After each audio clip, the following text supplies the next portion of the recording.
O prota continua correndo e nota que as pessoas que estavam perseguindo ele pararam repentinamente. Ele se pergunta se eles desistiram quando ele é atacado por um ataque poderoso. Quem o atacou foi o ancião mais forte da seita Qing Sheng. Em seus pensamentos, ele fala que estava tentando abrir caminho, mas não conseguiu controlar o poder devido ao seu ódio, e fala que eles só irão descobrir mais sobre o assassino se o capturarem vivo. O ancião avisa aos outros que encontrou o prota. Uma das discípulas da Veia do Brilho vê o prota saindo da fumaça e fica brava e também lança um ataque forte na direção do prota. Em seus pensamentos, o ancião fala que está feliz por o prota estar vivo, mas se pergunta por que a discípula da Velha do Brilho está atacando com uma clara vontade de matar.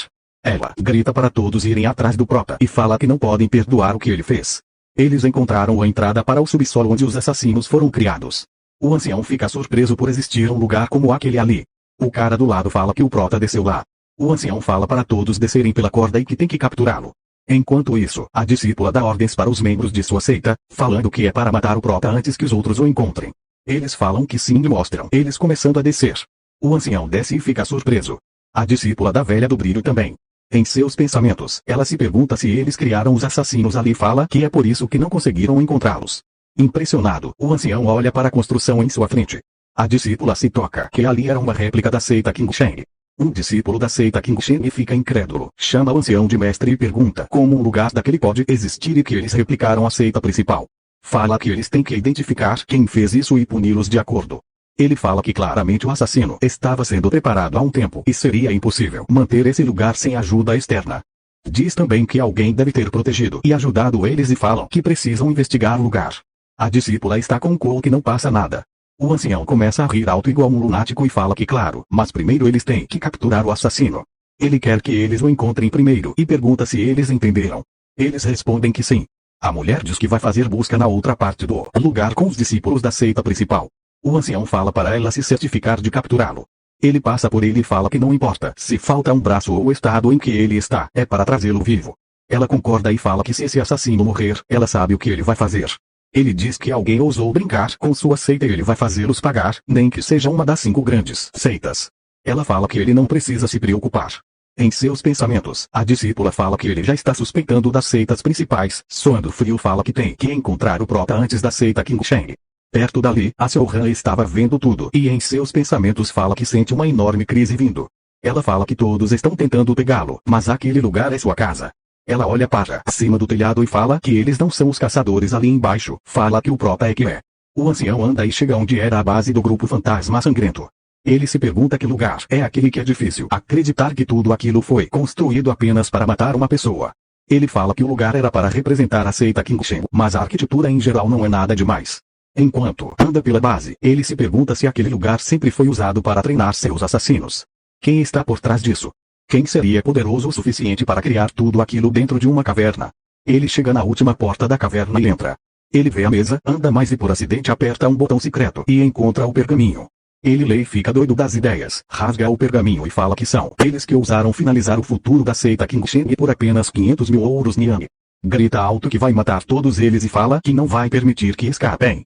Com a energia do seu grito, quebrou uma parede e ele entra na passagem e vê um livro. Debaixo do pequeno penhasco está cheio de cobras brancas. Ele se pergunta qual o objetivo daquele lugar.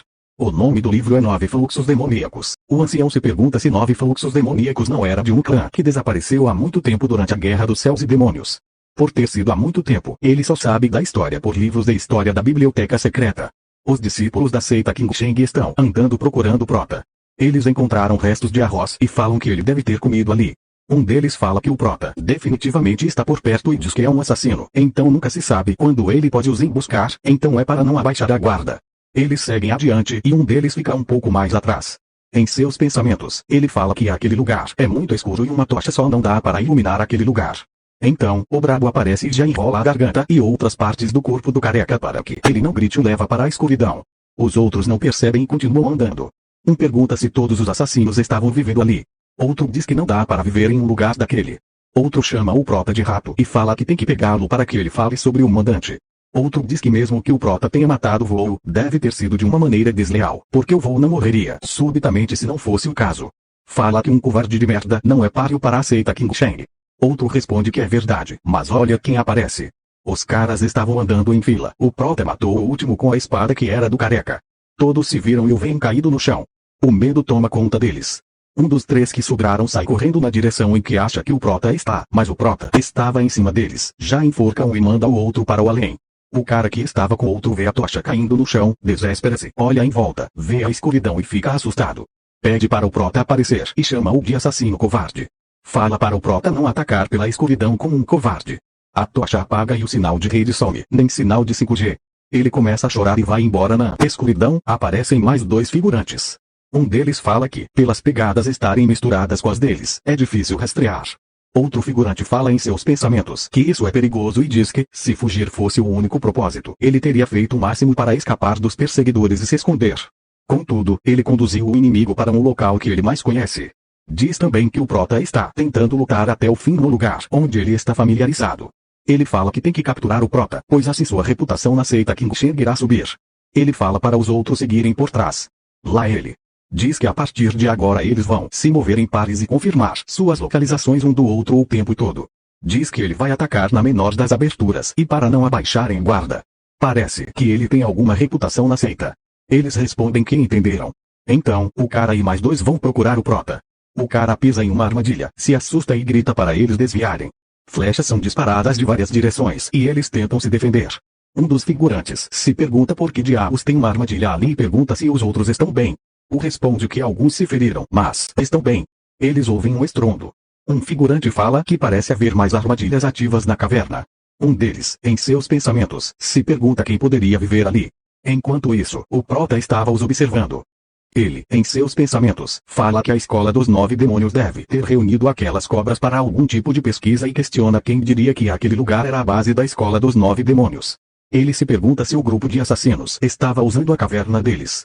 Ele diz que vai pesquisar mais sobre eles quando voltar ao Monte King Shang. Mostra todo mundo desesperado, vários esquadrões estão desaparecidos, o prota fez um mar de sangue. Aparece uma discípula chorando perguntando onde está o prota e pedindo desesperadamente para ele morrer. Uma mão aparece por trás e adivinha quem é? Era a discípula da velha do brilho, consolando ela. Tinha mais algumas discípulas, uma fala que não conseguem ver o prota, outra fala que não tem a mínima ideia de onde ele está. A discípula da velha do brilho pede para elas se acalmarem e não entrarem em pânico. Ela fala que não farão nenhuma investida arriscada porque ele está ferido e o tempo está a favor deles. Ela fala para elas se juntarem. Em seus pensamentos, o prota diz que sim, ele está em desvantagem se isso se prolongar. O prota está mais rápido que uma bala. Ele fala que, nesse caso, vai acabar com isso agora. Ele parte para cima da discípula da velha do brilho. Ela percebe a tempo e o ataca. Eles ficam frente a frente. O golpe pega em cheio em um dos ombros do prota, que sente muita dor. O prota arma um ataque também e consegue passar pela defesa dela, fazendo sangrar.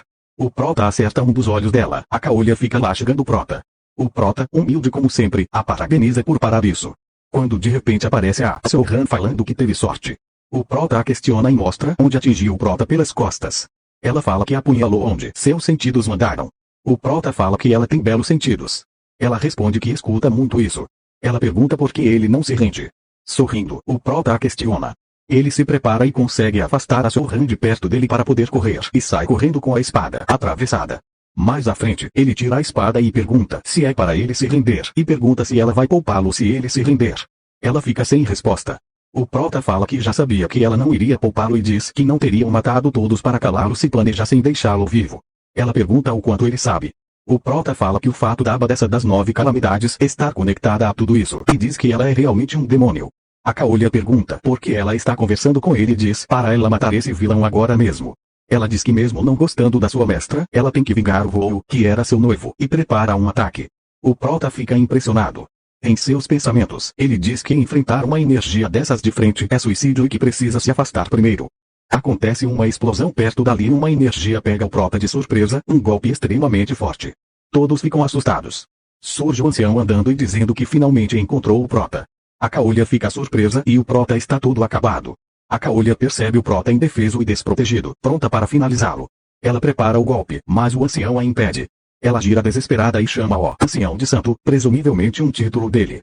Ela fala desesperadamente que precisam matá-lo e que não sabe que tipo de feitiçaria ele pode lançar se ficar vivo.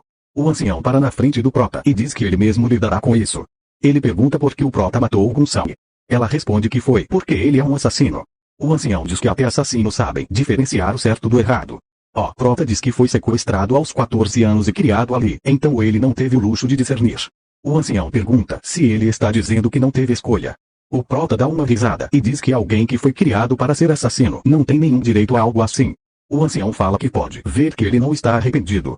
Em seus pensamentos, o ancião diz que o prota tem olhos cheios de malícia e diz que tem certeza de que ele se tornaria um talento magnífico se fosse criado adequadamente. Ele pega o pergaminho e o prota fala que ele conseguiu encontrá-lo. O ancião diz que parece que ele sabia disso desde o início. Ele imagina que o prota saiba quem fez o pedido e pergunta quem foi. Sorridente, o prota diz que tem um palpite de quem seja. Então ele pergunta ao ancião se ele não as parou porque estava pensando na mesma coisa. As outras não falam nada e o prota começa a rir alto, muito alto. O ancião dá um sorriso sutil, olhando para a caolha que está soando mais que cuscuz. Então chegam os figurantes que caíram na armadilha mais cedo. Perguntam se ele está bem. O ancião diz que não está vendo algumas das crianças. Ele responde que elas caíram nas armadilhas do prota e foram para Jesus. O velho fica sério, fala que uma morte rápida é algo extremamente generoso para ele. Pega o prota e sai arrastando-o. O ancião diz para ele morrer sentindo uma dor maior que a do inferno, diz que é o mínimo que pode fazer pelos mortos. O prota ainda está rindo e, em seus pensamentos, fala mortos. E pergunta, quem vai compensar os 7 anos de sofrimento dele? Começa mostrando o rastro de sangue entrando, mostra o ancião na ponta do penhasco segurando o prota, lá embaixo cheio de cobras. O ancião pergunta se ele não vai mesmo contar, e o prota tá rindo. O ancião olha para ele com desprezo e fala que claramente não há esperança para o prota, e fala que o prota não merece continuar respirando no mesmo mundo que eles. Falou o cara que deu ideia de matar uma discípula inocente só para preservar a reputação de um FDP. O ancião fala para ele ter uma morte dolorosa enquanto se arrepende de seus pecados e joga o prota do penhasco. O prota tá bem acabado, ele vai caindo e cai no meio das cobras. Dá para ver que o prota tá em um estado terrível. O ancião dá a ordem para eles voltarem para casa, fala para selarem a entrada assim que todos saírem para que ninguém nunca use aquele lugar novamente. Passa um tempo e o prota continua lá jogado em meio às cobras. Algumas delas se preparavam e começam a morder o prota, mordem em vários lugares. O prota arregala os olhos, que estão vermelhos, e suas veias estão saltadas com veneno sendo injetado. Uma das cobras corre até a garganta dele. O prota fica tremendo. Em seus pensamentos, o prota diz que achou que se jogasse ele em um poço cheio de cobras, elas tentariam comê-lo. O prota começa a ficar com raiva e uma cobra fica olhando nos olhos dele. O prota pega a cobra fica desesperada. O prota aproxima ela da boca e começa a fazer sons de mastigação. Aparentemente, passou um tempo, já que os corpos viraram esqueletos lá na caverna. Mostra os destroços e os corpos que, a essa altura, são esqueletos.